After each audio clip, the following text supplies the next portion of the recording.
Hello and welcome to another episode of Tech Twins, the Israel in Dubai podcast, where we explore the two most influential tech hubs in the region in various angles, from technological innovations to science and culture. In this episode today, we'll explore the food tech innovation market, an exciting industry with one clear aim, changing our diets forever. Joining me today from Israel is Mr. Amir Zaidman, the CBO of the Kitchen Hub. Amir, welcome to our show. It's good to have you with us. Thank you very much. Good to be here. Fantastic to be here. I'm going to start off by quoting one of my favorite figures, Winston Churchill, who said, and I quote, "We shall escape the absurdity of growing a whole chicken in order to eat the breast or wing by growing these parts separately under a suitable medium." Churchill, a man of vision, said these words about 100 years ago, and today we're going to explore whether we are closer to making this vision a reality. But Amir, please introduce yourself to us. So we are about 50 years late for Churchill's prediction, right? Just about. Just about. But we're much, much closer. So as you said, I'm from the Kitchen FoodTech Hub in Israel. It's a seed stage investor, a technological incubator, and a venture studio focusing only on food tech. So for the past 10 years, we've been investing, creating, and nurturing food tech startups, and also creating the Israeli food tech ecosystem and community. So when we started back the beginning of 2015, it was the absolute early days of food tech, not only in Israel, but globally. Yeah. And we started promoting this space by creating a local community and by promoting the Israeli food tech in conferences around the world, telling them about what's happening in Israel. It's grown significantly since then. You asked me to introduce myself, and I'm talking about the Israeli community. That's okay. That's giving us a good overview. Yeah, it's because this is me. I mean, what can I say about myself? It's only about the Israeli food tech community that we're still promoting. So this has been what we've been doing for the past 10 years, and it's been growing steadily, and it's a powerhouse of startups in food tech. How many startups are currently in the Kitchen Hub? In the Kitchen Hub, we have 27 startups on our portfolio. We've made 29 investments. 2 of our startups ceased operations, but 27 are still working. I have to say that 2024 seems to be a challenging year for food tech, but overall, it's going very well. Okay, we're going to elaborate about that because we spoke also previously about what happened in 2024, specifically in the alternative protein market. Yeah. So following what you said, it's very apparent that the Israeli market is considered a startup nation, also in the food tech industry. I mean, you can just take a look at the numbers again. Israel is probably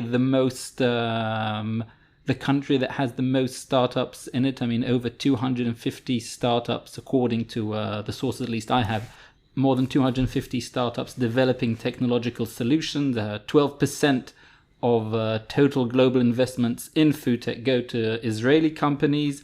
Even more incredible, actually, is the fact that Israel is number 2 in the world in the overall number of food tech startups. It seems very clear that with regarding to food tech, Israel is very much considered to be a world leader in this field, and I'd love to hear your input on how you feel the Kitchen Hub's operation are influenced by this environment in Israel. So I would say, I would start by saying that it's really difficult to count. So I don't know if it's 250 or 350 and exactly who's counting and what are the parameters, but there is definitely a very strong food tech sector in Israel. Surprisingly enough, without many local investors. So most of the money invested into Israeli food tech startups is coming from non-Israeli venture capital funds and investors. How did it influence us? I would say that we influenced the situation more than the situation influenced us, because when we started, there was hardly any startups and any investments being done in Israel. So this is a relatively new situation. I mean, if you go back 10 years ago, this was not the situation at all. Of course not. Yeah. Of course not. It's a very new sector, which has grown dramatically. In the kitchen, we've to make those 29 investments that I told you about a few sentences ago, we've scanned close to 1,500 opportunities. Okay. So this is the ratio. Now you can imagine that most of those opportunities didn't become startups at all. Yeah. So these are actually those 27 are the chosen ones. Exactly. Okay. And this is very similar to other investors in the venture space. You see a lot. You have to have a lot to choose from in order to choose the best ones. Yeah. And this is what helped us create the portfolio that we have right now. Yeah, I find that actually very fascinating. And even I'm wondering why. I mean, you said how many? 15,000? Yeah. No. Yeah, 1,500. 1,500. Okay, well, slight exaggeration. 1,500. Okay, but again, so many startups. What's the reason? I mean, where do these technologies come from? Why do they emerge suddenly? If we're talking about the last 10 years, what's bringing this growth in the startups and eventually turning Israel into the world's leader? So there's a lot of elements to that. Yeah. I think food tech is a very appealing sector for entrepreneurs because it's impactful. Yeah. It's doing good. You are talking about improving either nutrition or preventing climate deterioration, and global warming, etc. So almost all of the startups in food tech have an impact angle. Most of them are about the environment, but a lot of them are about nutrition, and it's appealing in that sense. Add to that food is something that is very everybody has something to say or some feelings about food. It's very emotional. It touches us in the I get very touched with the food that I eat. I mean, everything.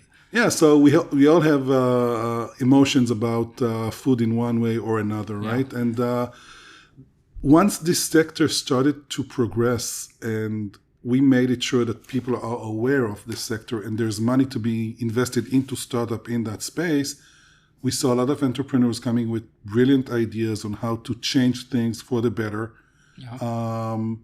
And this is how it happened. Is this also supported by the government? I mean, is there any kind of strategy that could be perhaps a reason why we can see a very large number of startups specifically in Israel in this field?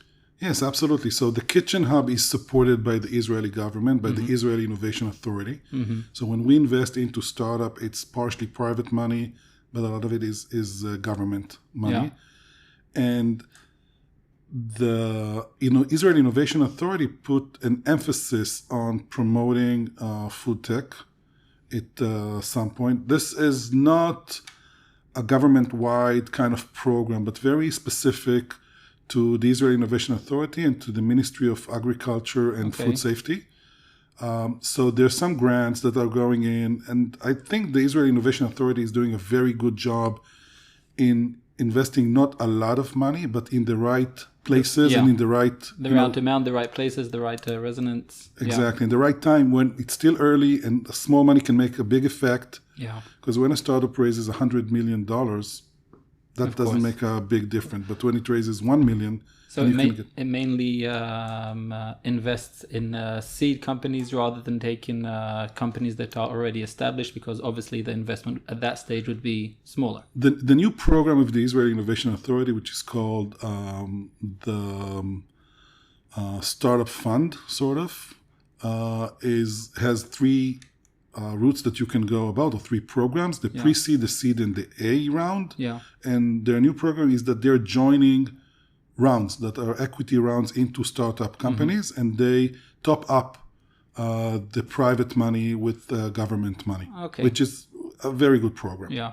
So going back to what you said, I mean, when it comes to national strategies dealing with food, so specifically here in the UAE, I would say this is the food security is a major focus for the UAE. Especially, and we spoke about this due to the ambitious National Food Security Strategy 2051.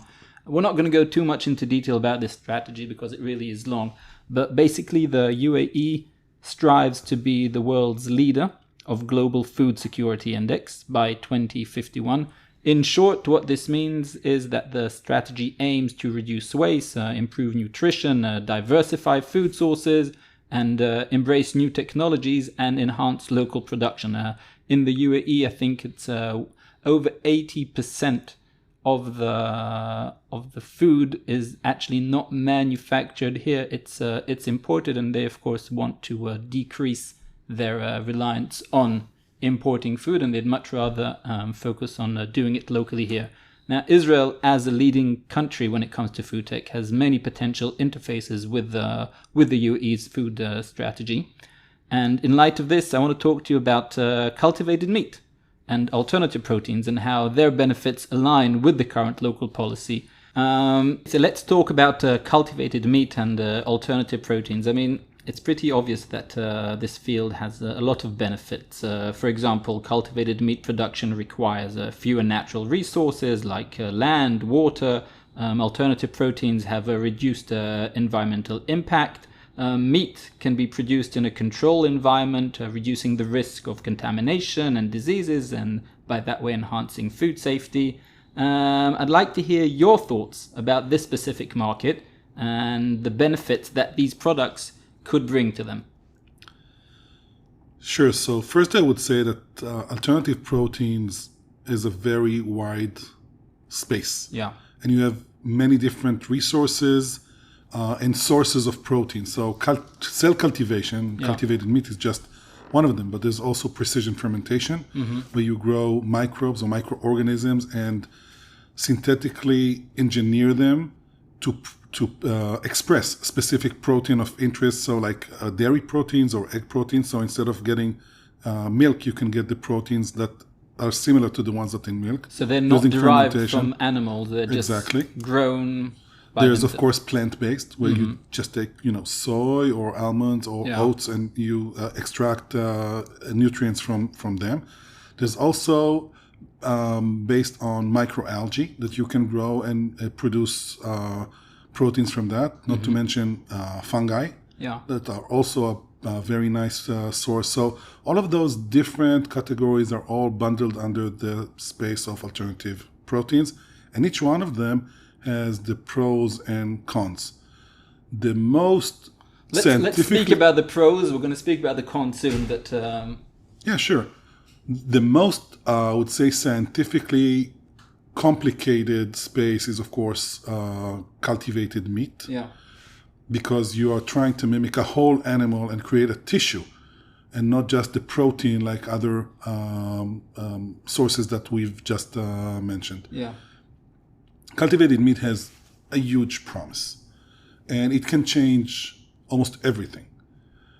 The main problem is that it is competing with an industry or an agricultural industry that has been perfected for 150 years almost, right? So it's almost been, the friction in that industry has been reduced to really the bare minimum. Yeah. And this is a whole new thing, and now we're just starting. So of course there's a lot of hiccups along the way. But everything that you just mentioned, the environmental effect, the nutritional effects, and everything else that goes around it, the fact that you can grow your meat wherever you want. One of the companies in that space, it's also a portfolio company of the Kitchen Hub, Aleph Farms, has demonstrated that you can grow this meat in space. So they sent their cells up to the International Space Station and created meat in space. This is just to demonstrate that it can be in Israel, it can be in the Emirates, it can be in Sub-Saharan Africa, or in space. You are not reliant on environmental conditions in order to grow meat, which is a huge benefit. Now you can grow it close to where you consume it. Yeah. If we go back to food security, this is exactly what we're talking about. Yeah. It takes a lot less land, water, resources, and it's a huge promise in my point of view. So By the way, not only meat, also cultivated seafood. When we say meat, it's of course beef and chicken. And when I say seafood, I mean everything. Fish, there's startups in salmon, in tuna, in other seafood products. So I think, especially when we're speaking about food security and the fact that, at the end of the day, we are a growing population. We need food, and there is a limited amount of food in the world. So this is basically a game changer, saying that, guys, there's no limited amount. We can cultivate food. We just need a tiny piece of tissue from an animal or a fish or whatever, and we have the ability to create food basically to feed the entire world forever. So we like to quote an article from the Washington Post that says that in order to continue to feed the planet, we need 1.7 Earth. Okay. The amount of resource that we're going to need in 2040 is 1.7 of planet Earth. This is not taking cultivated meat into consideration. Yeah, if we continue the traditional way, right? Yeah. So we don't have another 0.7 planet Earth. No, we don't. So we have to start thinking differently. With regards to what you just said, yes, but the cells also need nutrients. So it's not just taking the cells and letting them grow. Yeah. So there are resources that have to go into the process. Different nutrients, sugars and stuff, proteins, growth factors, of course, energy that has to go into the process. So it's not just like a magic. Mm-hmm. But if you compare this to the traditional way, it's not even the same ballpark. Okay. Right? So it's just, the thing is that you need to invest in creating those factories. So those are, if you want to feed a big amount of, or a large amount of the population, you have to build big factories. There's a lot of capital equipment that needs to be.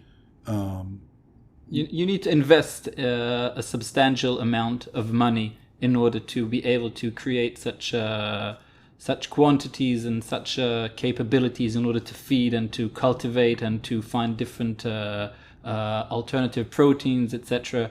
And actually, that brings me to the cons that we assuming that if you take into consideration that the global meat market is about $2 trillion, and the global seafood market is about close to $1 trillion. Mm-hmm. So whatever you need to invest into that might look like a lot of money, but it's really a drop in the bucket. It's nothing. The potential is huge. True. So actually, regarding that potential, I mean, the benefits, as you stated, are pretty clear. It's pretty obvious why this is good.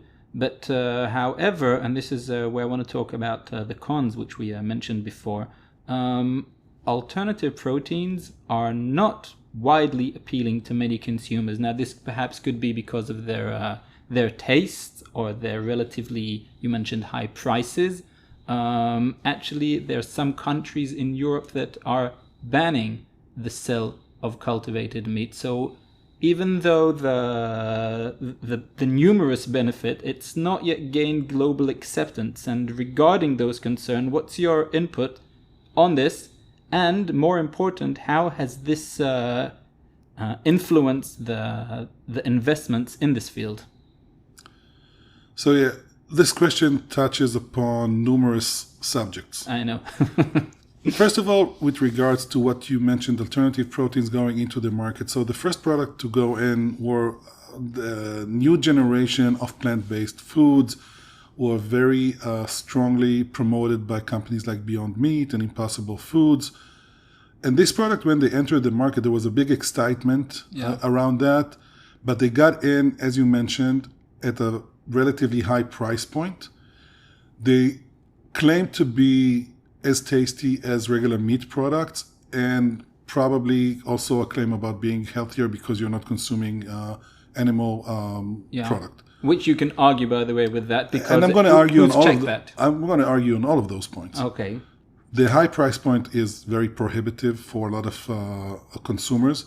They weren't as tasty as they were supposed to be, and they were ultra processed products. Yeah. So they're not taking anything from animals, but they have a lot of additives to create the texture and flavor that you're trying to get. So they started with a big hype, but the hype is sort of winding down, and now there's less of an excitement about this product. However, these products are continuously improving, both in taste and texture, as well as on the level of processing that are required in order to create them. So gradually, new products are coming into market and are closer to living up to the expectations that were created 7-8 years ago by the companies I just mentioned. So the fact that it is considered as as you said, ultra processed food, you think that the fact that technology is getting better is going to perhaps decrease the amount of processing in the whole procedure of gaining at the end of the day the end point where the food is,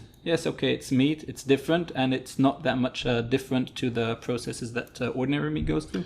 It's going to be different because your expectation from beef steak is that it will have one ingredient, which is beef, right? Yeah. That's it. Your expectation from a plant-based burger should be slightly different. It's not going to be one ingredient, but it doesn't have to be 25 ingredients that are sticking the ingredients together and giving it the texture and giving it the bounciness that you expect when you... And all of that. So it can be reduced to less than probably 8 or 7 ingredients. And if we get there, and we also talk about, there's a phrase that we use that's called cupboard ingredients. Ingredients that you understand what's written on the label. And when you say, for example, soy protein, you know what it is. But it doesn't have to be an E number or something very sophisticated like a gum or a colloid or something along those lines. That nobody really knows what they mean. Really. We want the label to be short. We want it to be clean. And then we can feel much better about the food that we're eating. Mm-hmm. It's probably much better for us. Okay. Going back to the cell-cultivated based products, first of all, there's regulation that you need to overcome. Bear in mind, this is a completely new thing. And regulators around the world, food regulator, it's the FDA in the US, it's EFSA in the Europe, it's the Ministry of Health in Israel. Their main concern is your health, right? They don't want people to get sick from eating foods that are not safe enough. Yeah. And when they encounter something that is so innovative and new, they take their time. Yeah. They want to make sure, and this is their job, and nobody's complaining about that. They're perfectly right to do so. But this is a challenge for all of the companies in that space that they need to overcome. So it seems, although they have a lot of benefits, they still have not taken their place yet. And also in terms of investments, do you see how this is going to influence the investments? Not now, as I understand, you told me also that in 2024 investments in this field were not the best, to say the least. Do you see this changing also in the future? Yeah, so again, we're bundling together different areas that are not necessarily have the same challenges. Mm-hmm. When we look into plant-based, this is where we just talked about products that were not good enough to grow exponentially and get the market traction that we're expecting. This was about the products. But when we go back to talk about cultivated meat or cell-cultivated based products, they didn't hit the market yet. Yeah. So we're not even there to say consumers are not happy with the products because these products are not on the market yet. It goes to regulation that we've mentioned. It goes to the fact that scaling up in these areas is challenging and requires a lot of capital to be invested.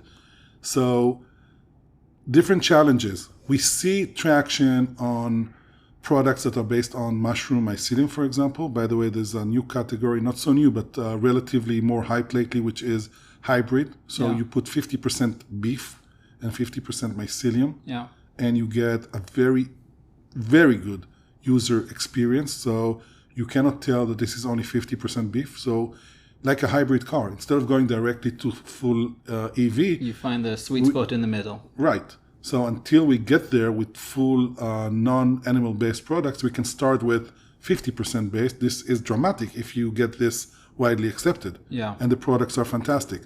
So the challenges of plant-based and of cell cultivation and also for precision fermentation-based proteins are slightly different.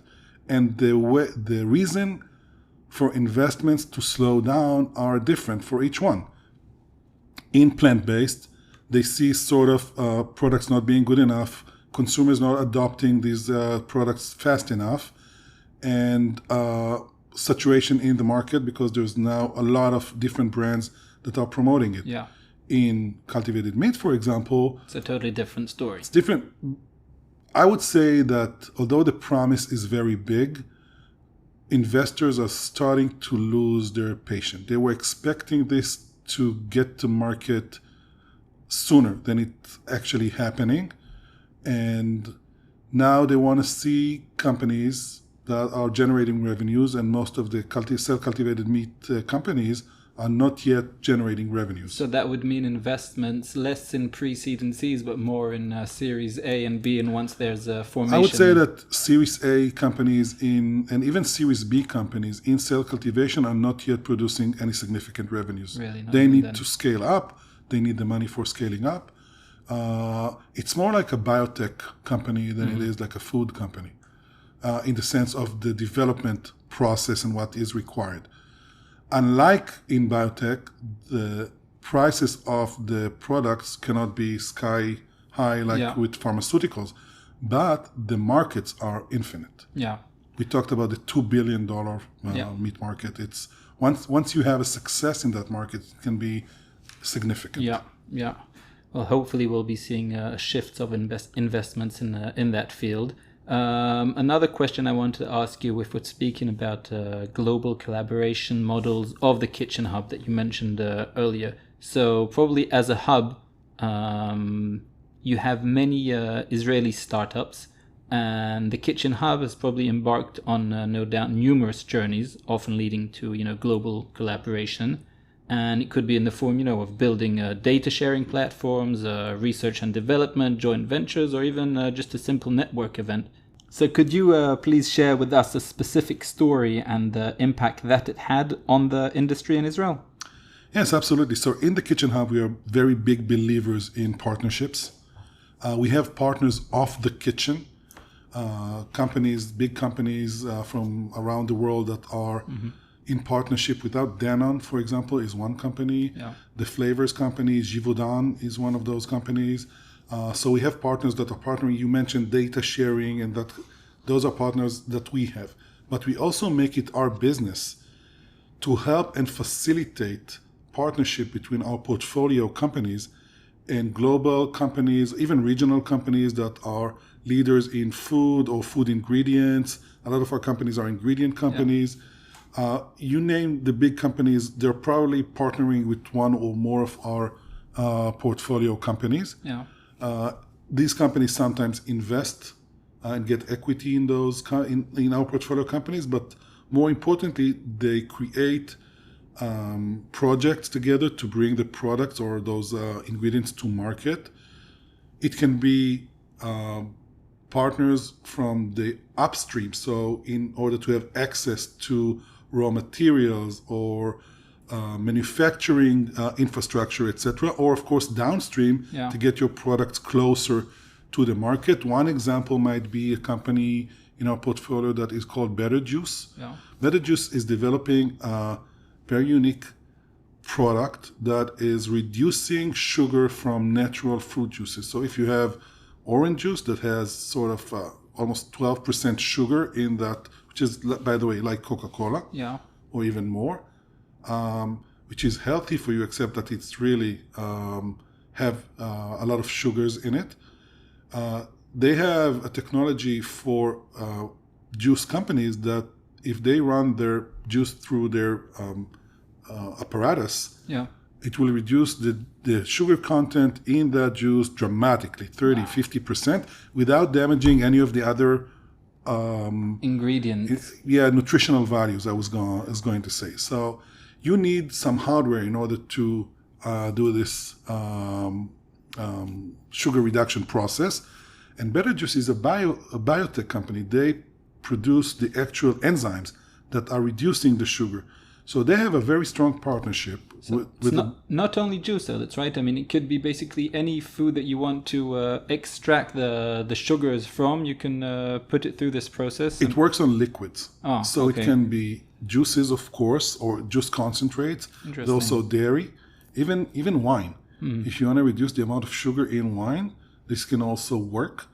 So very, very interesting. But they didn't want to handle the actual equipment building. They're not an engineering company. They are a biotech company, as I said.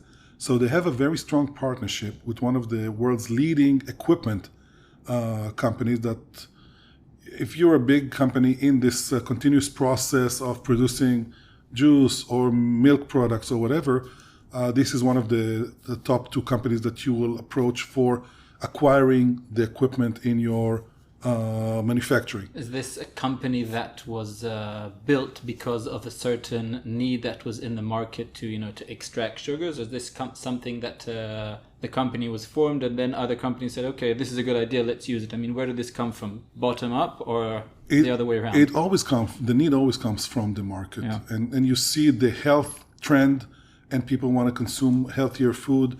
And fruit juice is fantastic, right? Except it's very heavy on sugar.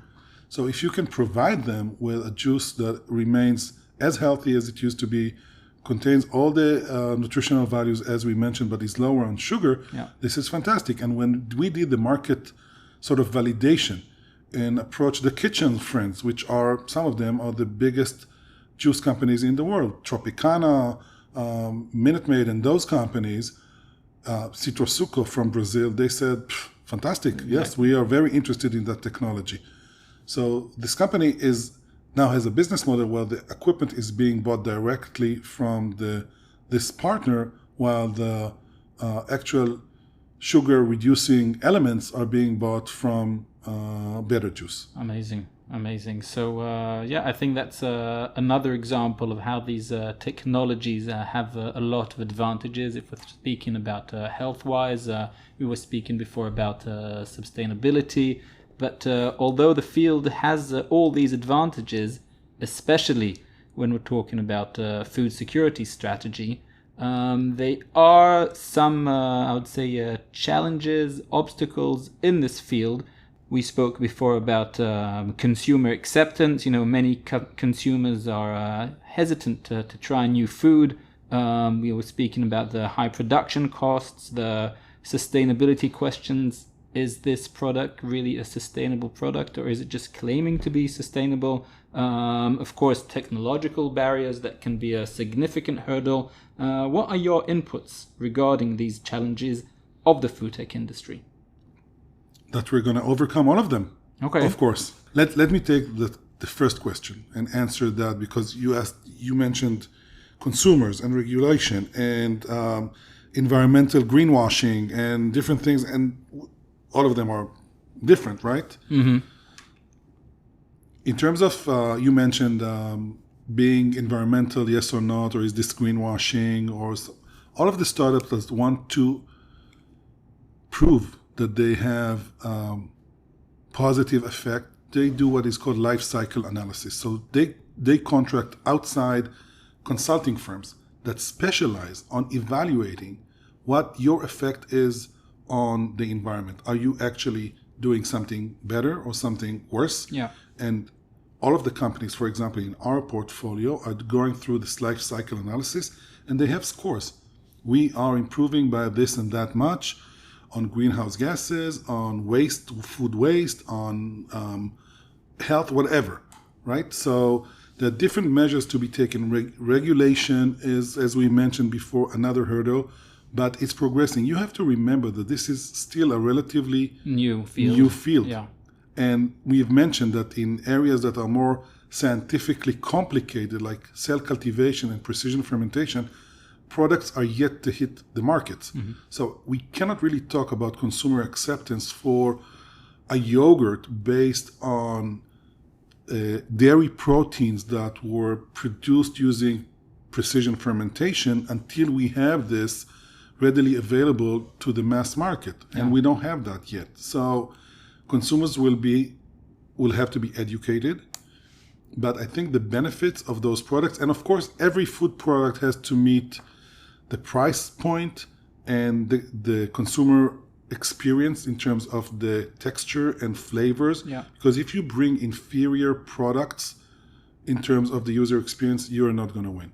So on top of everything that this does to the environment, to health and everything, it has to be a very good product for the consumer. Yeah, that's in terms of taste and in terms of price. And I think that the most important things that are affecting both the taste and the price is somewhere in the technology process. So improvement to any one of those aspects will probably reduce the price, will create a better product, will create more engagement and more acceptance from the end consumer? Absolutely. You just sort of gave the definition. You just defined food tech. Let's improve the overall outcome using technology. Now, the technology doesn't interest the consumer, but the benefits that it can bring, this is the main thing. So food tech is all about that, using the technology to improve the end product.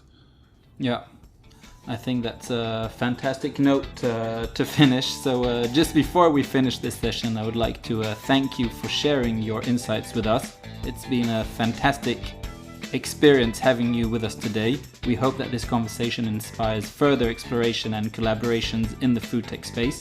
Thank you for joining us, and we look forward to sharing more stories of innovation and partnership in future episodes. Thank you very much for having me. Pleasure.